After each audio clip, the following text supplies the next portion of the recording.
Good afternoon once again, ladies and gentlemen. Welcome to round 10, the British Grand Prix of TNR Season 2. Now you'll notice this is qualifying and I am not in my own car. Not great for a championship contender, especially when you're watching your rival. So here is Wimp in his Mercedes. Why, you ask, am I not competing in this session? Well, long story short, internet problems. Basically, I've been practicing all afternoon, had gotten up to speed really well, personal best, and indeed many of my qualifying laps that I did in practice would have put me on pole, certainly capable of being on the front two rows, at least in this race. Unfortunately, there was a bit of lag in those events, so I decided to reset my router. Following that, it just had a few fits and I couldn't get it to come back in time for the session. I asked the guys to wait, they were able to wait a little bit, and finally I got something to work, but that was only a hotspot. So this race, I was racing with a hotspot from my phone. Not ideal at all, but it is manageable. And at the end of the session, you can see pole was at 27.8 by Harry Ryan. Definitely achievable based on the sessions I'd done in the lead up to the Grand Prix. But as I said, front two rows easily would have been possible for me here if I'd been able to qualify. Now you see here I'm sitting in the Ferrari, which is not my car. Not ideal, but also, even more of a problem, no setup. Everything looks good on the power unit cycle, so let's concentrate on bringing tyres and brakes up to temperature. Then we get this message from V-Fingers. Apart from my being on, he suggests a custom grid could be a good solution to helping me. Now, he had no reason to help me, so thank you very much for thinking of me. And I said, please, please, please. Mozza accepted it. In hindsight, possibly kind of unfair in my favour. These things happen, and in the heat of the moment I definitely thought it was the right call. Obviously anyone would. Now unfortunately the custom grid wasn't exactly right. I should have been starting dead last. Instead I'm 14th. I considered giving the positions back to the guys behind, but I thought that might be a bit dangerous, especially with how narrow the run is to turn 1 and the nature of it. We made a really good start in the end, passed several cars straight up, but we noticed lag, and with the hotspot I thought this might be only my problem. Turns out a lot of cars had lag, and that was really unfortunate. That loss of the left end plate really stopped my progress any higher than I would end up in the end. Okay, that's a good start. Keep it up.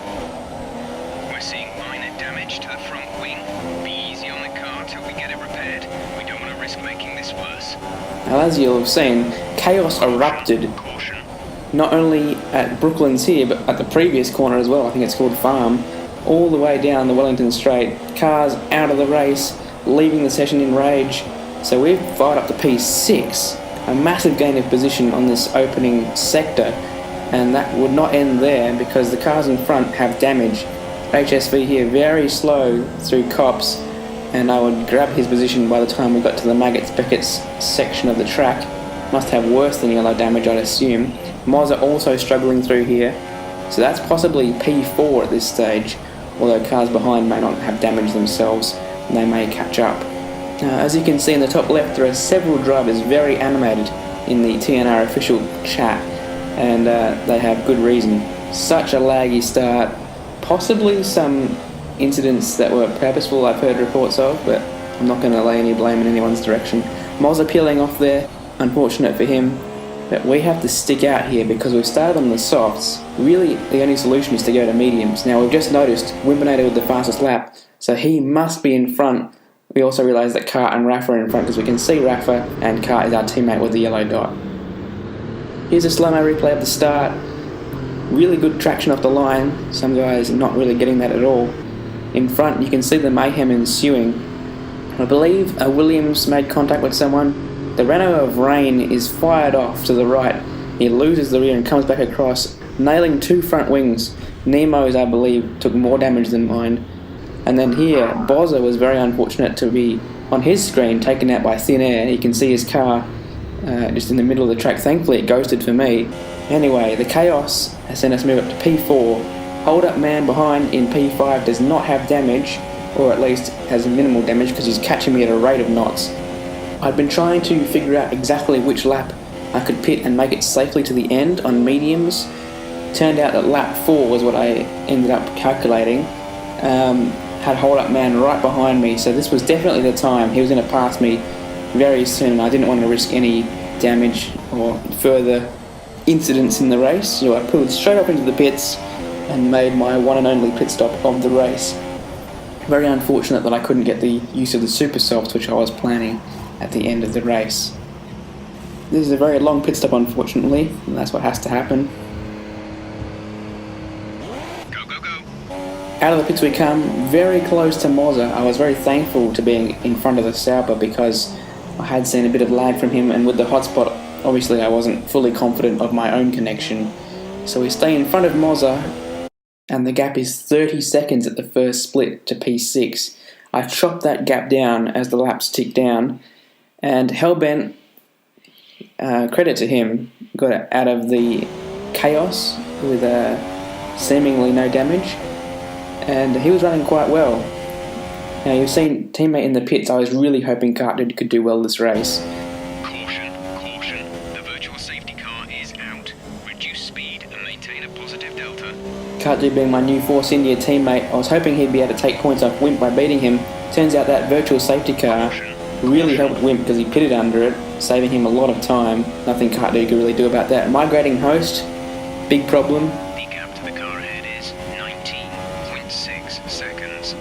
Cars in the pits, that was not a problem. Up to P5 now. Waffles is the car who'd gone long. And here is Mozza. He's a lap down. He's been responding to messages, so very unfortunate for his race. Important to note that he's in a Sauber, by the way, because now migrating host happens again, and everything goes to crap. Look at my top left, no leaderboard. Look at my bottom left, the map is now greyed out dots. So I don't know which one's Cartdude or anything. I do have reliable gaps though, and reliable tyre compounds on the left. So I thought the gaps made sense, and I didn't think I'd desync from the entire lobby. In the pits that made sense as well. Waffle's going to super softs. So I guess he's the car that's directly behind me now in P5. Look, that's Mozza. He doesn't drive a Toro Rosso. All the disconnected cars became Toro Rossos after the final host migration. I could tell Wimp was still in front of me. That was a blessing in disguise because, Wimp's still in the race and in front of me, but I could tell that I was still in the race with him and not disconnected. Here's another example of Mozza being in 3 cars now.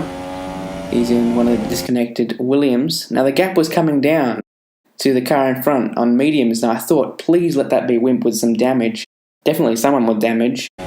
Turns out I had no idea who it was until I saw a glimpse of a Red Bull, meaning it was actually Rafa. Now the winner of the race is actually IMG Green Flag, so congratulations to that driver, never heard of them before. And around the last turn we came, I was really hoping that Rafa might have a penalty, and indeed someone did. We actually grab a podium. Saviour of a podium, but unfortunately after the events of Austria and now here, we've lost out from just 5.5 behind to something like 34.5 behind Wimp now. As you can see, he won the race. So close over Cartdude. The last 2 races, Wimp's actually crossed the line second, and a penalty to the driver in front has moved him up to the wins. That's 14 points right there. The leaderboard actually worked in the race director, so that was helpful. And now we have to try and look forward to Hungary and improve on that. I've been Jacko. See you in Budapest.